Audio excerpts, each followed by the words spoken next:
Assalamualaikum warahmatullahi wabarakatuh. Anak-anakku yang tercinta, mari kita awali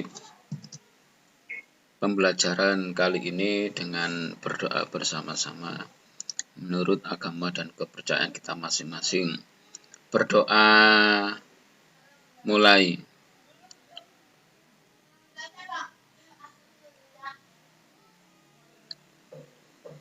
Selesai. Sebelum kita lanjutkan pelajaran, untuk absensi nanti silakan ngisi pada link yang akan saya share di WA. Nah, untuk kali ini kita simak dulu pembelajaran kita. Setelah itu saya share link absen di grup WA. Pada kali ini kita akan membahas materi yang pertama, KD pertama, yang materi intinya adalah besaran dan pengukuran. Materi besaran dan pengukuran.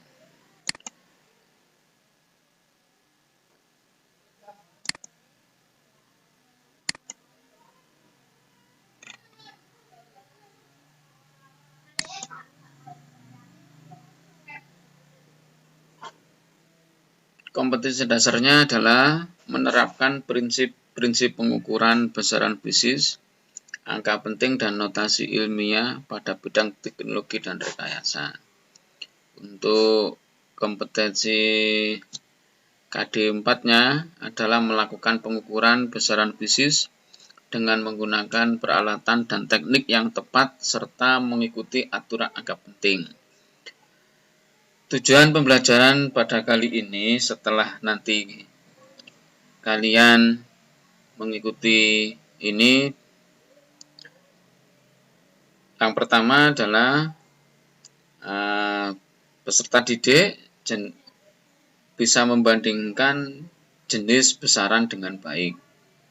Yang kedua, mengidentifikasi alat ukur beserta fungsinya dengan tepat. Yang ketiga, menerapkan alat ukur dalam pengukuran dengan tepat. Yang keempat, menerapkan aturan angka penting dalam pengukuran dengan tepat.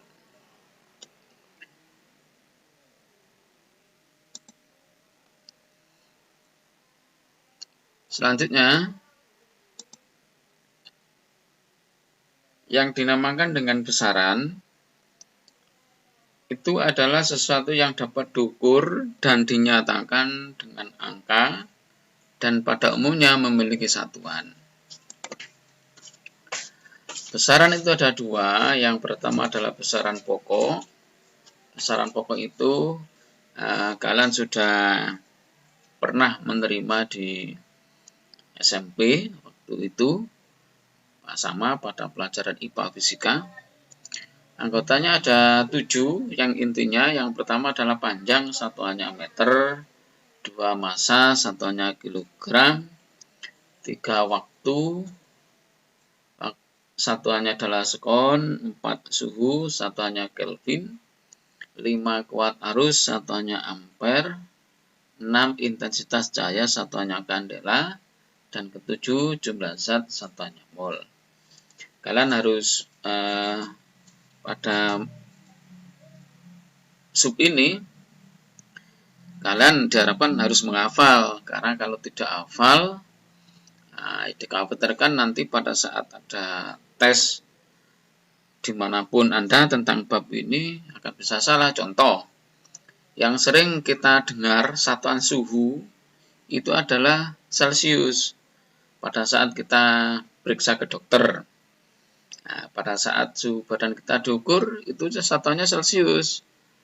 Pak dokter atau Bu dokter akan mengatakan suhunya 36. Nah, itu adalah suhu satuan Celcius. Tapi pada satuan internasional itu bukan Celcius, tapi Kelvin. Yang nomor 4 itu, yang ini adalah suhu. Satuannya Kelvin. Sehingga kita harus bisa membedakan mana yang satuan internasional dan mana satuan yang umum sering kita dengar dalam setiap hari. Yang berikutnya adalah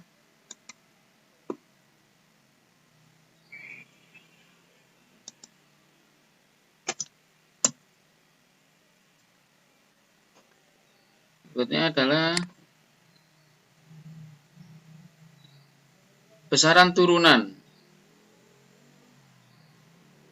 Besaran turunan itu adalah besaran yang satuannya berdasarkan dari besaran pokok tadi.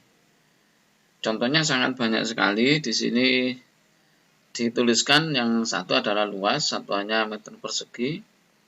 Yang kedua adalah volume, satuannya meter kubik. 3 kecepatan, satuannya meter per sekon.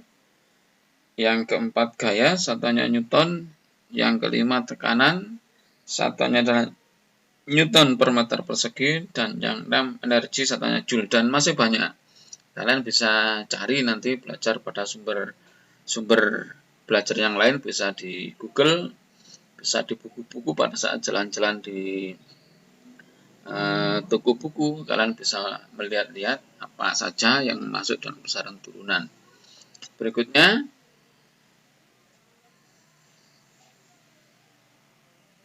yaitu pengukuran.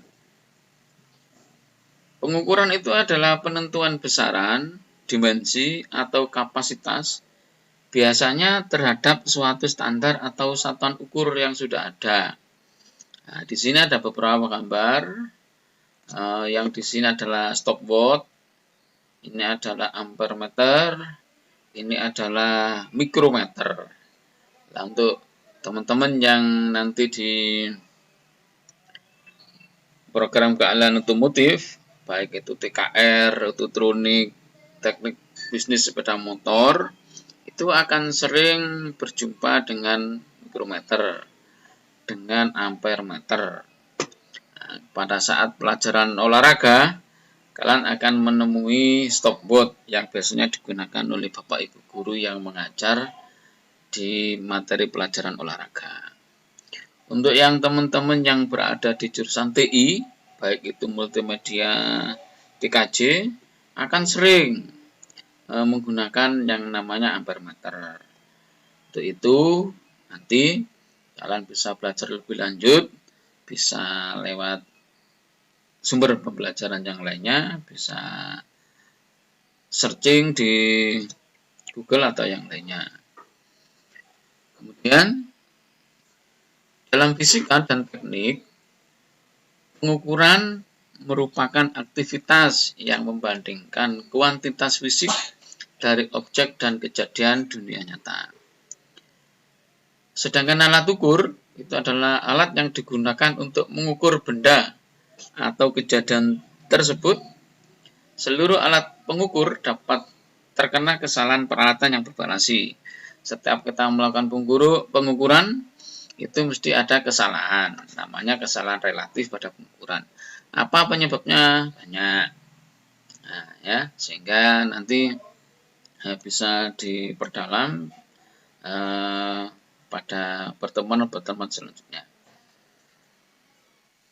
Nah, ini untuk program keahlian otomotif, TKR, ototronik, sepeda motor, yang perlu Bapak tekankan, kalian kuasai dengan baik, yaitu tentang jangka sorong, mikrometer, multimeter. Multimeter itu ada ampere meter, ada voltmeter, ada ohmmeter. Itu akan sering kalian jumpai, yang nantinya kalian juga akan mendapat pada bidang studi yang lainnya, yaitu PDTU. Di sana nanti juga ada tentang alat ukur, sehingga fisika itu adalah memberikan dasar, sehingga nanti pada saat kalian pembelajaran di produktif, kalian sudah punya dasar dan diharapkan kalian lebih mahir dalam hal-hal alat ukur. Untuk yang program keahlian teknik informasi, multimedia TKJ, nanti kalian harus lebih menguasai di bidang multimeter, yaitu pengukuran arus listrik, tegangan, hambatan. Nah, itu yang kuasai. Kalau jangka sorong, mikrometer itu di jurusan TI hampir tidak pernah digunakan. Tapi sekedar tahu, oh ini loh jangka sorong, ini loh mikrometer, dan seterusnya.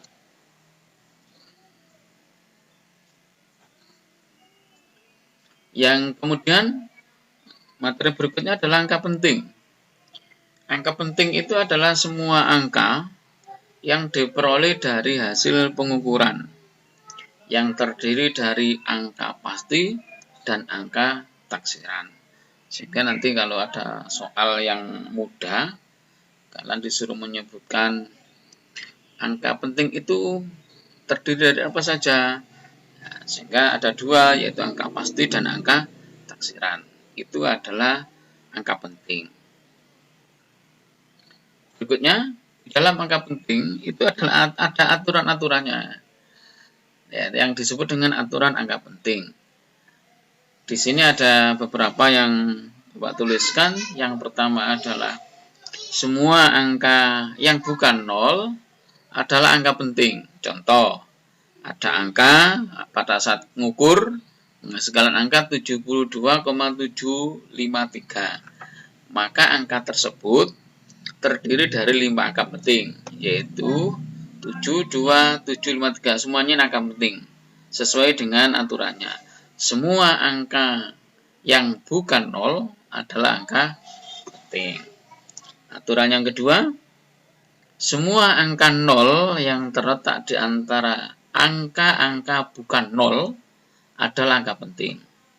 Contoh, 9000,1009. Lah, angka 0-nya itu diapit oleh angka bukan penting.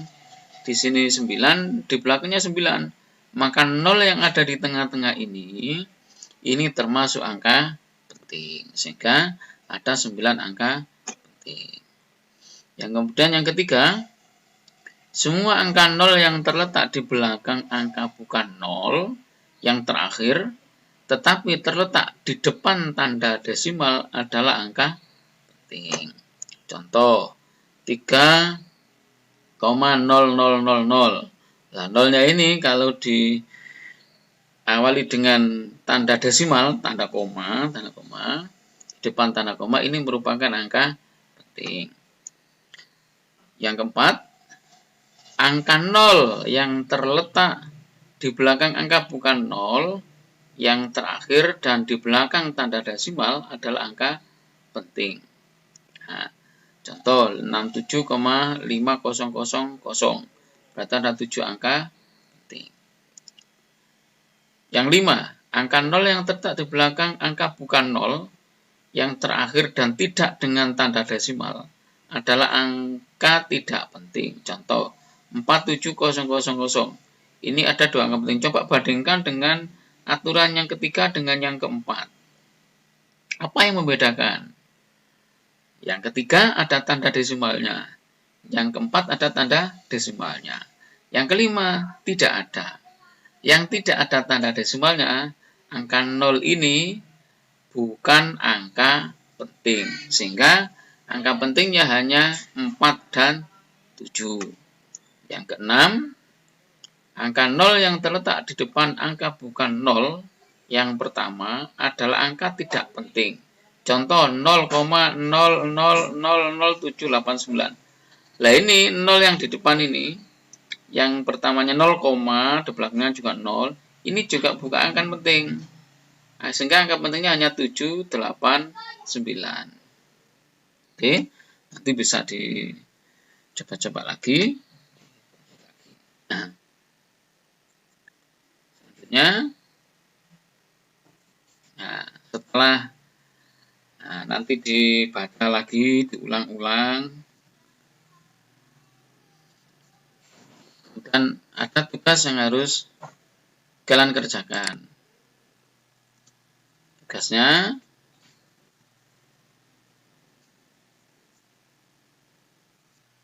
yang pertama, tuliskan 10 macam alat ukur beserta fungsinya. Nah, sehingga kalian ditulis alat ukur jumlahnya 10 beserta fungsinya. Yang kedua, tuliskan cara membaca 3 alat ukur bebas. Kalian pilih yang mana terserah. Pokoknya 3 alat ukur bagaimana cara membacanya.